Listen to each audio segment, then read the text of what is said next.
Hey guys, it's me, Justin. Just wanted to give you an update on my Wrangler 5.2 project.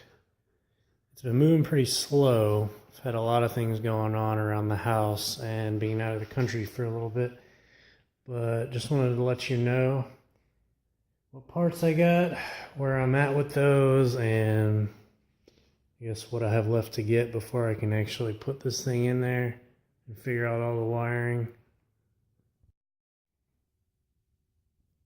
I'll start with transmission I got. It is AX15. I actually got it from a Cherokee.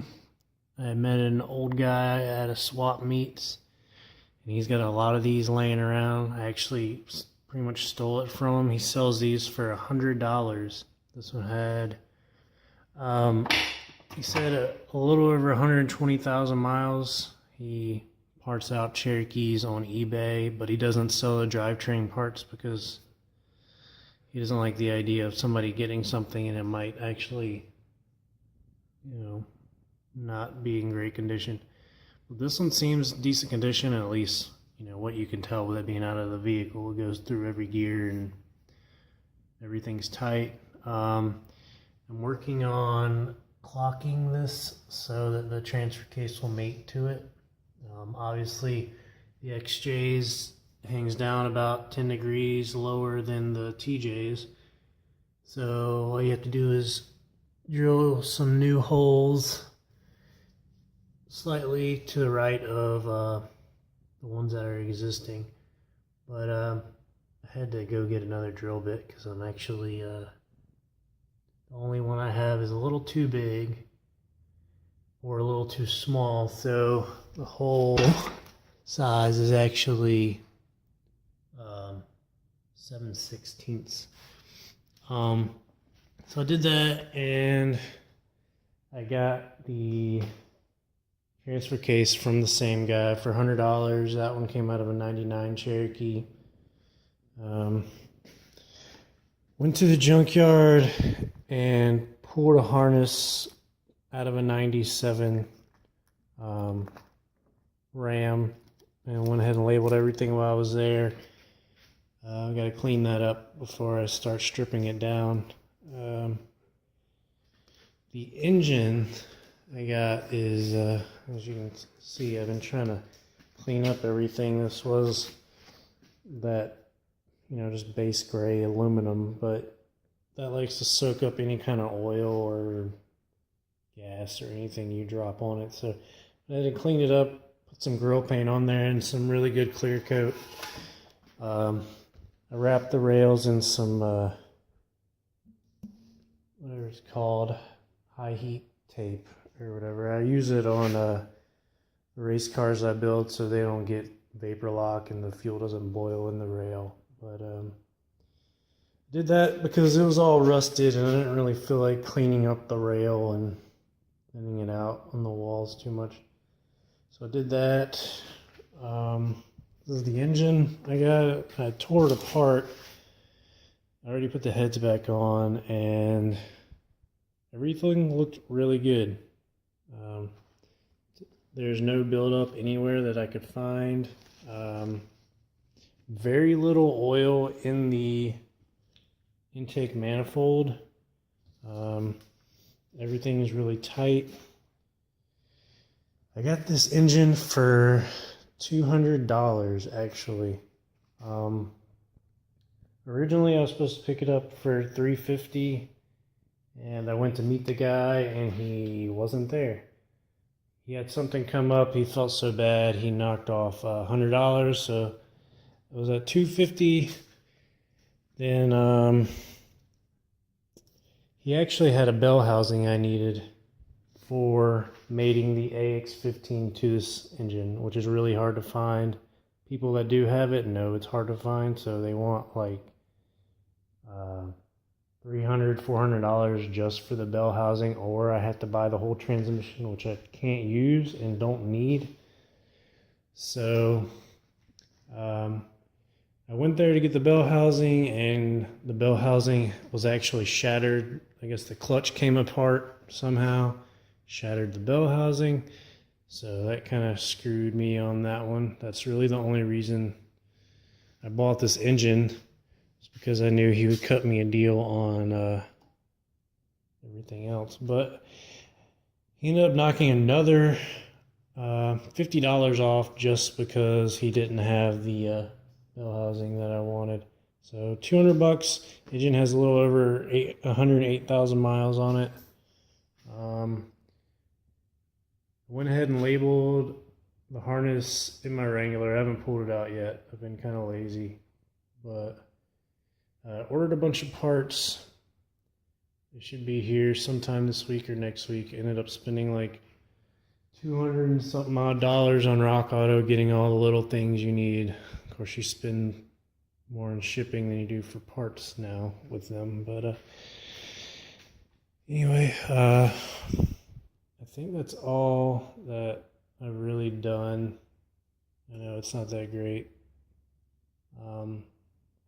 But I have been doing a lot more research, getting comfortable with the wiring as much as I can, print out the schematics, and trying to figure out which pins I actually have to swap, which is still a little nerve-wracking, but I don't think it'll be that bad once I dive in there. But hope you guys had a good 4th. I'm gonna go back to work before my boss yells at me. But I'll give you an update as soon as I get my parts in. The parts I ordered, water pump and all, anything cooling related except for hoses, because I think I'm gonna try to use my my radiator. From what I've read, the radiator should be fine for the 5.2. Some people have had issues running it, but since I'm going to be running an electric fan with a little better flow rate than a mechanical, I'm going to give it a shot. The only hard part's going to be routing the hoses since it's on the opposite side, but I'm going to see if I can't figure that out, save me a few dollars. Do that, and I have to get a fan shroud too from a Grand Cherokee V8. Put that in there. Making sure there's nothing I'm forgetting. So I actually sold my engine and transmission. So together I think I got 600 out of them.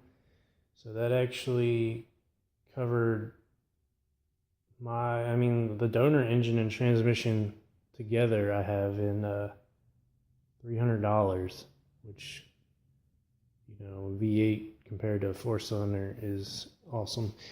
And transfer case I have 100, so that's $300, well, $400 in drivetrain parts.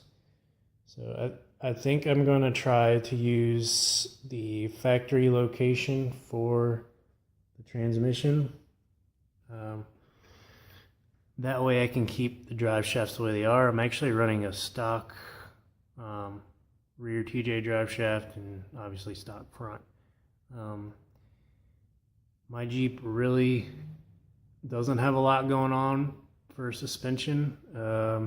It's got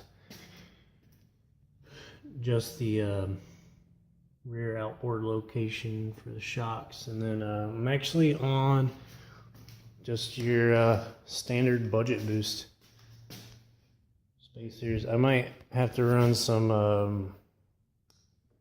V8 ZJ springs, but right now I'm running the Rubicon JK springs. They're supposed to be a little nicer, which they are. If you're gonna do some springs, just get a little lift out of your TJ. I recommend going JK springs. They ride a lot nicer. I'm actually running JK springs and shocks up front. I went with just a hydraulic shock in the rear, and it rides like shit in the rear, but in the front it's like Cadillac. I mean, it's awesome. I ended up getting a computer from a 97 Ram manual. I got it on eBay, I think for like $100 or something like that. But that was something that seemed to be pretty hard to find, so I jumped on that as soon as I saw it.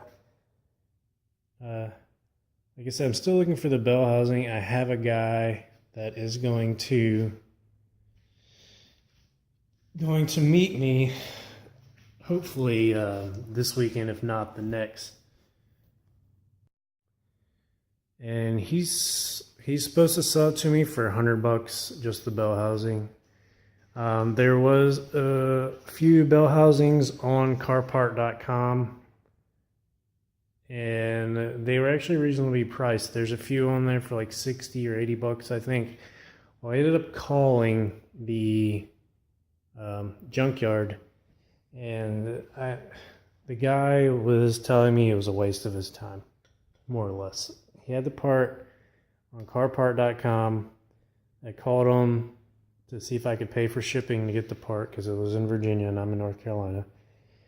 And he pretty much told me to call back in 3 to 4 weeks and he'll let me know if he has it by then. He says he has it on the car out there, but he doesn't really want to pull it, which I understand. You don't want to pull a transmission for, $80 car part, but when you already have it on the site, I mean, why not? But so I'm just gonna get this one for $100 from this guy, which is about 4 hours away from me anyway. Originally, that guy wanted me to drive 4 hours there, pull the engine and transmission just so I can get the bell housing for $100. I told him it wasn't worth me driving 4 hours there, spending 4 hours to take engine transmission out, and pay him $100 just to do that, and then drive 4 hours back. So I'll meet this guy, get this bell housing for $100. I'm gonna go ahead and get flywheel and clutch. I'll probably use some Luke Performance stuff. That's what I've been running in my Jeeps, and they've lasted. I mean, I've never had to replace them. And I've had this Jeep for about 7 years, and when I got it, I went ahead and replaced the flywheel and clutch and used Luke Performance products, and I pulled it out and it still looked pretty good. So I'll stick with that. I'll do those. It'll probably only be like $300 in clutch parts. I'm hoping I can get this bell housing and clutch fork and everything and work properly. Something else I do need to get is, ow, shit, this thing's heavy, is the, you can see it or anything. It's the, what's it called? Bearing, front bearing retainer, this thing right here. I need a different one because the sleeve that comes out for the external, so I'm on my way to get some food since my wife failed to, I'm not gonna say my wife, since we failed to really get groceries that make sense. I work from home, so I generally get enough food so I can, eat while I'm there, but I kind of failed that part. We had a lot going on this weekend with family being in town and some family matters that are going on. But I wanted to go over the V8 TJ Swap 318. Like I said, all the parts that I am getting have been mostly on Craigslist. I go to the junkyard to get all the little things. I went ahead and got a wiring harness from a 99 and then a 97. Just because I know some of the plugs are different. The 97 uses different style connection to alternator as well as other few little things. I think TPS is one of them, and maybe IAC. So now I have a 97 RAM wiring harness, a 99 RAM wiring harness, and then my 97 TJ wiring harness. That way I'll have plenty of harnesses. If I happen to, screw something up, I do have some additional wires and plugs that will probably be used for the swap. I'm actually going to get my wife to help me with the wiring harness, not because she's good at working on cars, because she knows nothing at all, but she does love to problem solve, which is going to be the fun part of the wiring harness. Is the wire from the sensor to the computer may be the same, but they may be in different locations on the sensor itself. So I'll have to, either depin or cut and resolder stuff back together. And to tell you the truth, I don't really have the patience to do that kind of stuff. But I'm not going to drop $750 for someone to,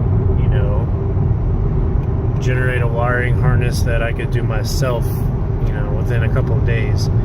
So I'm going to do that. I'm going to try to be as patient as I can. I'm going to get it. I'm going to buy a couple pieces of wood this weekend, zip tie the wiring harness to some wood, open everything up, clean what I can, because I know my wife's not going to want to touch it if it's got oil on it, which is the bad part about labeling all the wires, is you can't really dump it in a bucket of degreaser once you have, tape with some writing on it, because, you're not going to be able to read it afterwards.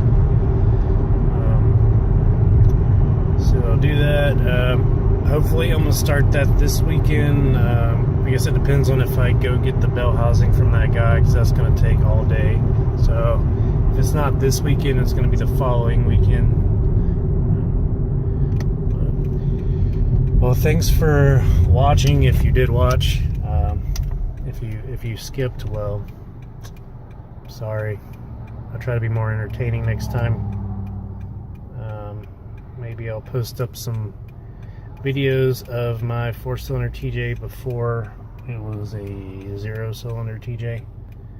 I'm not gonna lie, I loved my 2.5. You couldn't blow it up even if you wanted to. It makes no power, so it can't compress water. So, I've sucked in some water a couple times, but pull the plugs, pull the oil. Compression was still good before I sold it. Had 140,000 miles on it. What can you do? But I got bored. I needed a project. We moved into our new house. So new houses typically have less projects than older ones. But my wife changed that rather quickly. So now I have household projects as well as the Jeep. But thanks for watching. Subscribe if you can, or if you want. Fast forward if you want. I don't care. This is only my second video on YouTube, and I'm hoping they'll get a little better. Take care.